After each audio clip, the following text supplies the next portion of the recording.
ரவா கொழுக்கட்டை செய்கிறதுக்கு ஒரு பேனில் 1 கப் வெல்லம், 1½ கப் தண்ணி, 1 பிஞ்ச் உப்பு சேர்த்து வெல்லம் கரைஞ்சி தண்ணி நல்லா கொதிக்க ஆரம்பித்ததும் நெய்யில் வறுத்த 1 கப் ரவையை கொஞ்சம் கொஞ்சமாக சேர்த்து மிக்ஸ் பண்ணிக்கலாம். கூடவே 1/2 கப் தேங்காய் துருவலையும் சேர்த்துக்கலாம்.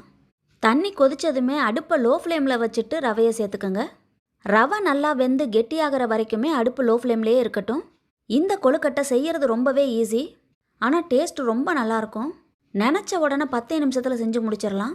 இந்த மாதிரி ரவை நல்லா வெந்து சுருண்டு வந்ததும் அடுப்புலேருந்து எடுத்து ஆற வச்சுக்கலாம். நான் இதில் மண் இல்லாத வெல்லத்தை சேர்த்துருக்கேன், அதனால் வடிகட்டல. மண் இருக்கிற வெல்லமாக இருந்தால் வடிகட்டினதுக்கப்புறம் ரவையை சேருங்க. இப்போ ரவை ஆறுனதும் ஒவ்வொரு கொழுக்கட்டையாக பிடிச்சி இட்லி பிளேட்டில் அடுக்கிட்டு ஆவியில் 10 நிமிஷத்துக்கு வேக வச்சு எடுத்திங்கன்னா சூப்பரான ரவா கொழுக்கட்டை ரெடி ஆகிடும். அரிசி மாவு கொழுக்கட்டையை விட இந்த கொழுக்கட்டை பிடிக்கிறது ரொம்பவே ஈஸி, உதிர்ந்து போகாது.